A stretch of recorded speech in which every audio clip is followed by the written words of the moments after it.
In this video, we'll be covering the steps that need to be taken before you can request reimbursement. The first step is to decide whether or not you plan to submit one reimbursement request or two. You have option A, which is wait until October and submit one reimbursement request for the entire period of performance, which would be October of last year through September 30th of this year. That would be due October 30th of 2017.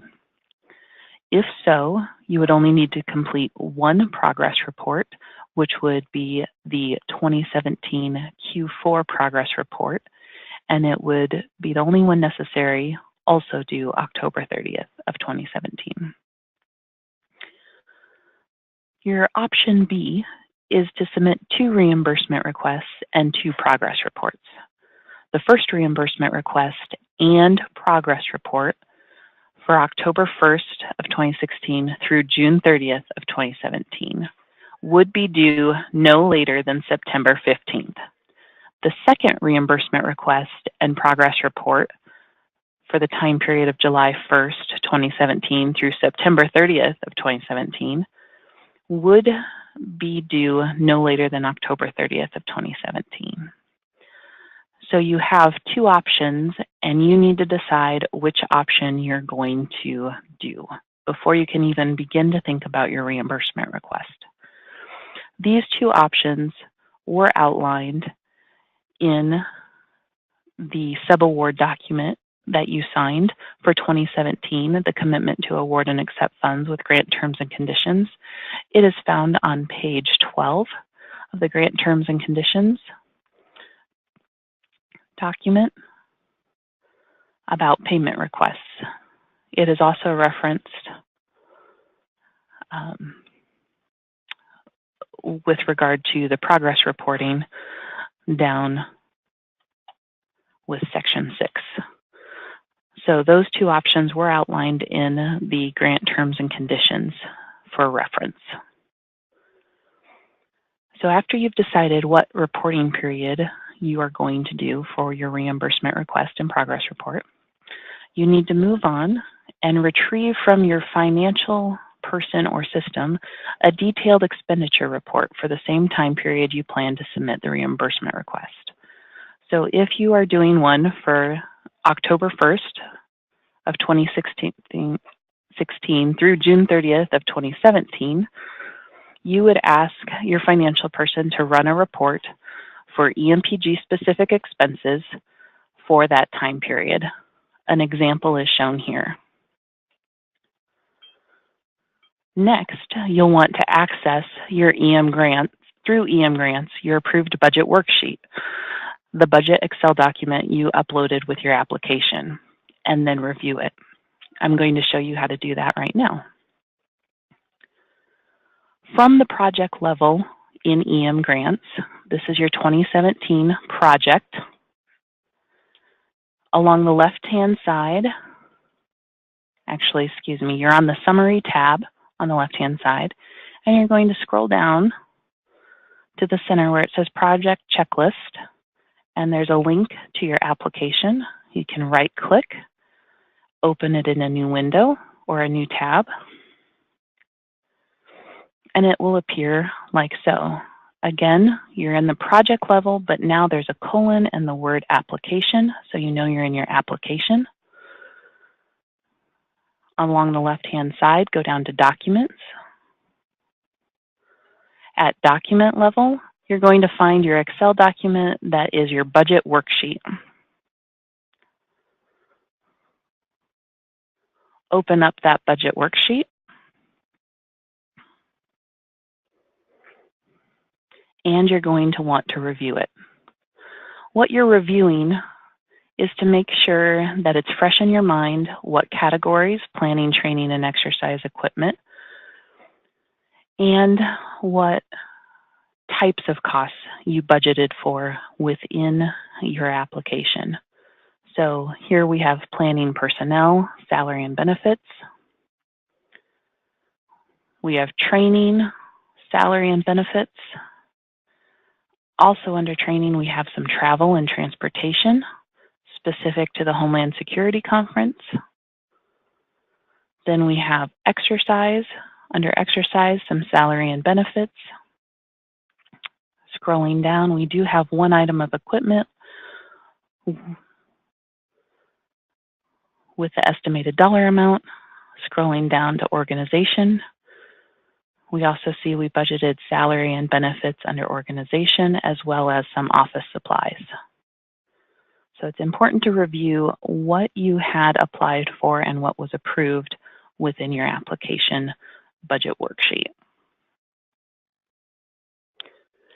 After you've had a chance to review your budget worksheet, the next step is to compare the detailed expenditure report with your budget worksheet. Mark up the detailed expenditure report, clearly indicating the 17 expenses that you wish to claim for the total EMPG 2017 documented amount for the time period you indicated, and to calculate the identified expenditures into the specific categories of org planning, training, exercise, and equipment in accordance with your work plan.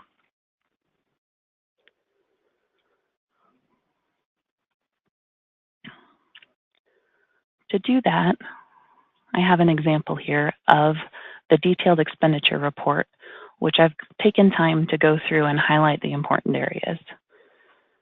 You would want to make sure it's your official transaction detail report with your county clearly indicated, your county EMA, excuse me, with the start and end of the reporting period in which you ran the report.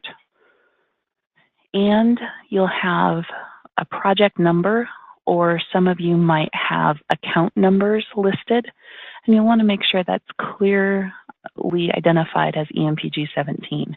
If it doesn't say EMPG 17, maybe it's a string of numbers. What I encourage you to do is make sure that it matched with the unique accounting codes that you said at the time of application you would be using for 17. Let me bounce back to the EMGrants application site here and show you, right now we're in documents, but when you go up to form and look at the costs tab, you had to indicate in here the accounting codes, the unique expenditure and revenue codes you would be using for that year. In this case, I used an example of EMPG 17. Whatever those codes are, you would have indicated that there, or maybe you attached them. Just make sure that you're using the codes for that correct grant year.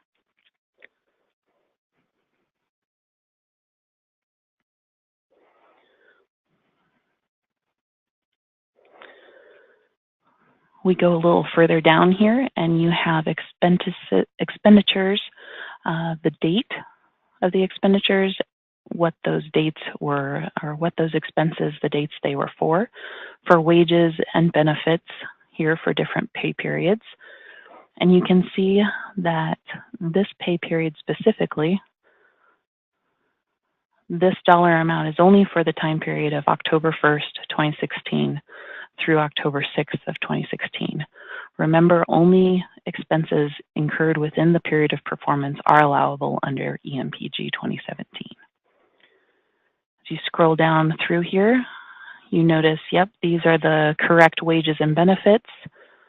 Comparing it to my approved budget worksheet, I know that I had salary and benefits as indicated. I would be doing that.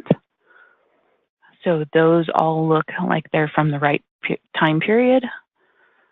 So I'm going to highlight those, and I'm going to make sure I need to count the total labor and the total benefits, reaching a total personnel cost of $19,230.77 for the time period of October through June.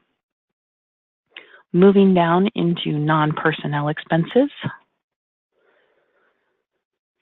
Keeping in mind your expenditure detail report will likely look different. All 88s usually do look different, but the same components exist where you have a description and a detail of the expense, and you have an accounting code string, and you also have the date that it was paid. You have here we have travel and registration for Homeland Security Conference and a dollar amount of $166. Going back to my approved budget worksheet, I had travel and transportation budgeted under training, so I know that $166 is going to go under training, and it was for the Homeland Security Conference, so I'm going to include that, so I'm highlighting it. Next, we have a travel expense for the Hazmat Symposium. Consulting with the budget worksheet, I did not include that conference as one of the costs.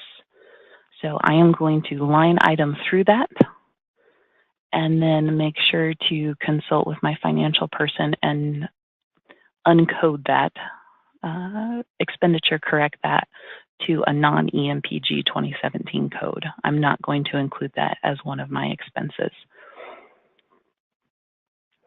Following down here, pens and toner, papers and folder.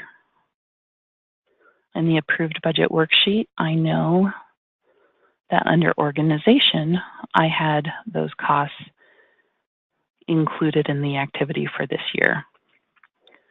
So I would highlight those costs and make a mental note that those two costs would go under organization.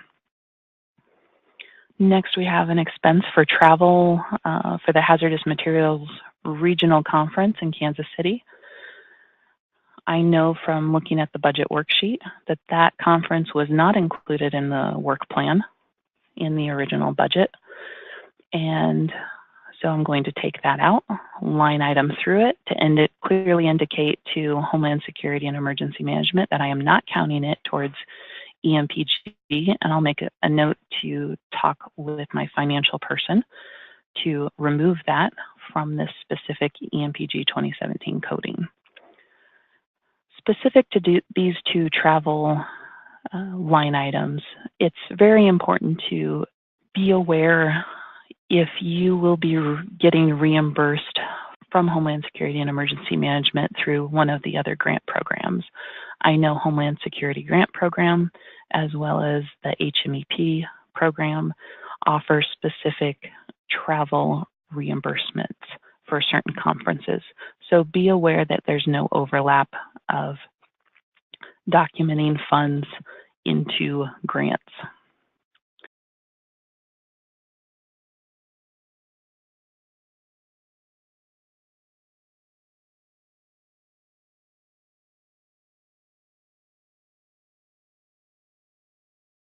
The last one we have here, the last expense we have is the audio teleconferencing system. Looks like a very high dollar amount. That indicates it was an item of equipment. I'm going to verify in the budget worksheet that under equipment, I had gotten approval from Homeland Security and Emergency Management to purchase that. It was within the budget. It was included in the budget worksheet, and therefore I will include it. So I total those costs and have clearly indicated which costs I am claiming and which I am not, and I do a total to the side. So now you have a total amount of personnel, a total amount of non-personnel. The next step will be to break those out into what is organization, what is planning, what is training, and what is exercise, and what is equipment. I alluded to that briefly where you know that these two costs were organization, this one was equipment, and this one was under training. The question is, how do you break out the personnel? One way to do that is to take your personal activity reports for that time period and look at the actual time worked for each project category. You come up with a percentage of time, and the total amount of labor and benefits for the time period was $19,230.77. You take that percentage times the total, and you get a dollar amount for personnel for those different categories. Then you include the non-personal expenses by category.